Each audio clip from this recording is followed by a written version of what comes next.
Hello students, तो हम अपने लेक्चर को आगे बढ़ाते हैं। कल मैंने आपको खनिज के बारे में और अयस्क के बारे में बताया था। ठीक है, खनिज क्या होते हैं, उसके बाद अयस्क क्या होते हैं, खनिज और अयस्क में दोनों में अंतर क्या है, ये सारी चीजें हमने कल पढ़ ली थी।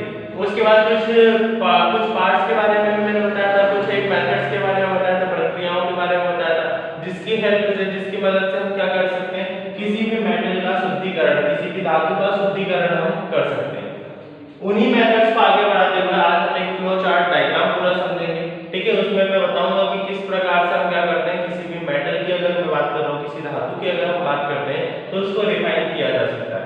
कब आपको भी पता होगा कि जब भी हम खनिज निकालते हैं जमीन के अंदर से, ठीक है, धरती के अंदर से खनिज को जब निकाला जाता है तो उसमें ढेर सारी इंप्योरिटीज होती है, या फिर मैं ऐसा भी बोल सकता हूँ कि उसमें धातु कम होती है और उसमें अशुद्धताएं जो होती है वो ज्यादा होती है। मेटल कम होता है, इंप्योरिटीज ज्यादा होती है। तो इन्हीं इंप्योरिटीज को दूर करने के लिए सबसे पहले तो मैं उन पार्ट्स को अलग करता हूँ, ठीक है, उन भागों को अलग करता हूँ जिसमें क्या हो, मेटल की ज्यादा उपस्थिति हो, ठीक है, जिसमें मेटल ज्यादा प्रेजेंट हो। जैसे कि अगर इतना सारा पार्ट है तो उसमें अगर इतने पार्ट में मेटल ज्यादा प्रेजेंट है, धातु ज्यादा उपस्थित है, उस पार्ट को मैं अलग निकाल लेता हूँ। उस पार्ट को क्या बोला जाता है, अयस्क। अब जो अयस्क होता है, ओर्स जो होते हैं, ठीक है, अब मैं ये ऊपर का भी रफ कर रहा हूँ, ठीक है, पूरा एक फ्लो चार्ट डायग्राम हम समझेंगे यहाँ पे। जो सबसे पहले क्या होते हैं, ओर्स, जिन्हें हम बोलते हैं अयस्क। ठीक है, अयस्क जो है वो तीन भागों में डिवाइडेड रहता है। सबसे पहला जो भाग है वो है लो रिएक्टिविटी, सेकंड और उसके बाद थर्ड। ठीक है, जो पहला भाग है उच्च अभिक्रियाशील धातुएं, उच्च अभिक्रियाशील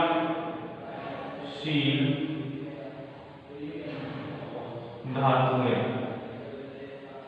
ठीक है, अब उच्च अभिक्रिया यहाँ पे क्या हो जाएंगे, मध्यम, मध्यम अभिक्रियाशील धातुएं। ठीक है, यहाँ पे क्या हो जाएंगी, निम्न, हाँ, निम्न अभिक्रियाशील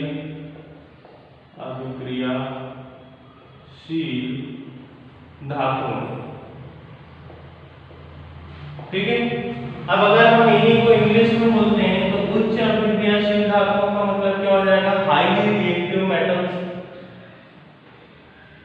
हाईली रिएक्टिव मेटल्स। अगर यहाँ पे हम बोलेंगे तो इन्हीं को क्या बोला जाता है, हाईली रिएक्टिव मेटल्स, मैंने बोल दिया, लेकिन इन्हीं को क्या बोला जाता है, एक बार मैं बॉक्स में इसको रख देता हूँ, दोनों का एक ही मतलब। हाँ, हाईली के बाद यहाँ पे क्या हो जाएंगे, मीडियम रिएक्टिव मेटल्स, और यहाँ पे क्या हो जाएगा, low reactive metals, low reactive metals. इतना है समझ में। अब जब मैं हाईली रिएक्टिव मेटल्स की बात करता हूं तो इसी को क्या कहा जाता है,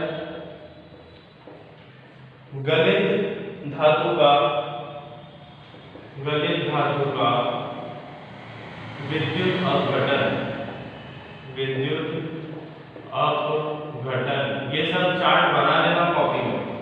electrolysis of metal, electrolysis of metal.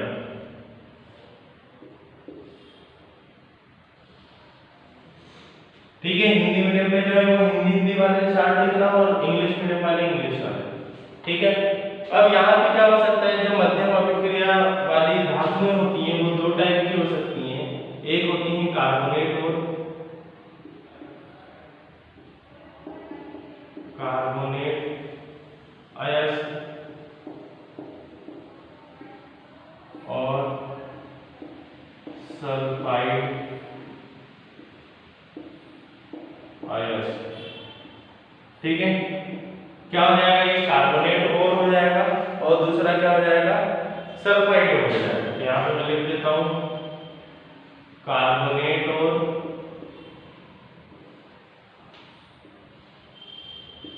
और ये क्या हो जाएगा हमारा सल्फाइड और सल्फाइड और कार्बोनेट और हो गया। इसके बाद इनका क्या किया जाता है कैल्सिनेशन, तो ये हो जाएगा निस्तापन या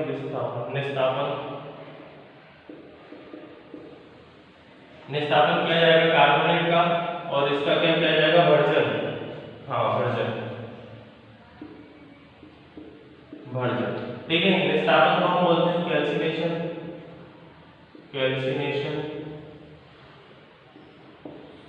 और इसे बोला जाता है रोस्टिंग, तो ये हो जाएगा हमारा रोस्टिंग। ऐसा समझे। अब जैसे ही कैल्सिनेशन और रोस्टिंग हो जाएगी तो इसके बाद क्या करेंगे धातु के ऑक्साइड्स ऑफ मेटल या फिर हिंदी में बोलते हैं धातु का ऑक्साइड,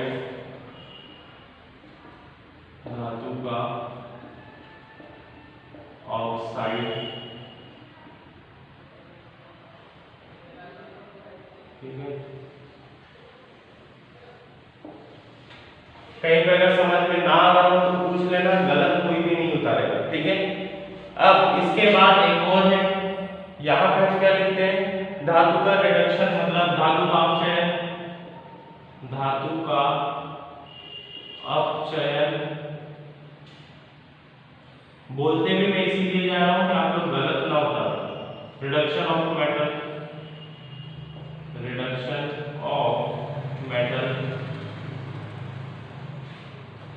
और लास्ट में आएगा प्योरिफिकेशन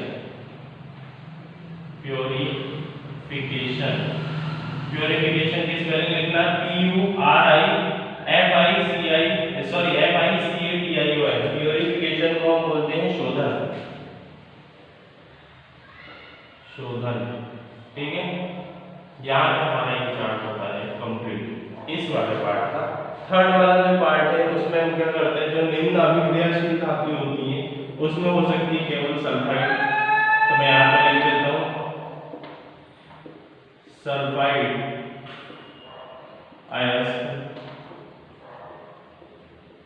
जिसे हम बोलते हैं सल्फाइड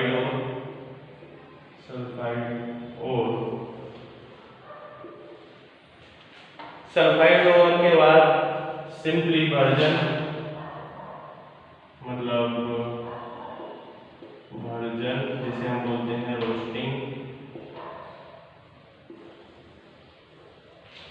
रोस्टिंग के बाद हम करते हैं रिफाइनिंग।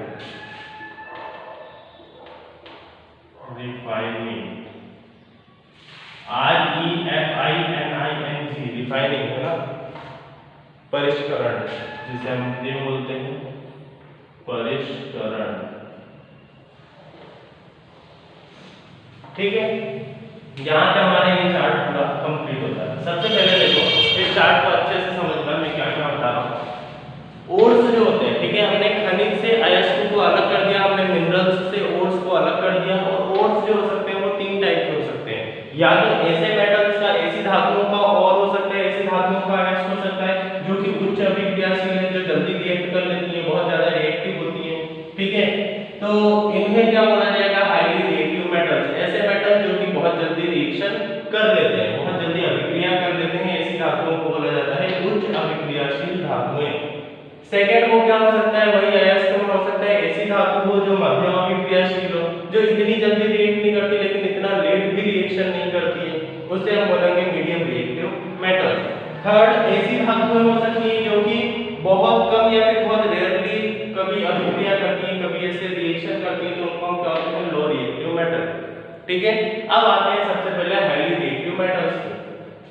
हाईली रिएक्टिव मेटल में कौन से मेटल हो सकते हैं, हाईली रिएक्टिव मेटल जितने भी होंगे तो उन्हें हम देखो, अगर मैं यहाँ पे समझाना चाहूंगा तो हाईली रिएक्टिव मेटल और लो रिएक्टिव मेटल को अगर हम प्यूरिफाई करना चाहें तो बहुत आसान है।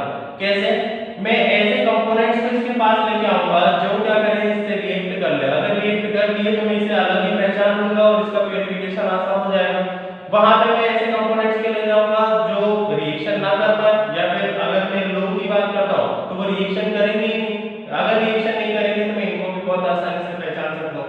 अब यहाँ पर हम क्या करते हैं, हाईली रिएक्टिव मेटल्स को जब हमें प्यूरिफाई करना है तो उसके लिए एक मेथड होती है जिसे हम इलेक्ट्रोलिसिस बोलते हैं, जहाँ पे इलेक्ट्रॉन्स प्रोवाइड किए जाते हैं किसी मेटल को। तो यहाँ पे इलेक्ट्रोलिसिस अगर हम किसी मेटल का करेंगे तो हमें क्या मिल जाएगा, प्योर, वहां पे शुद्ध धातु मिल जाएगी। यहाँ पे इसके बाद लिख लेना शुद्ध धातु, शुद्ध धातु जिसे हम बोलते हैं प्योर मेटल, प्योर मेटल।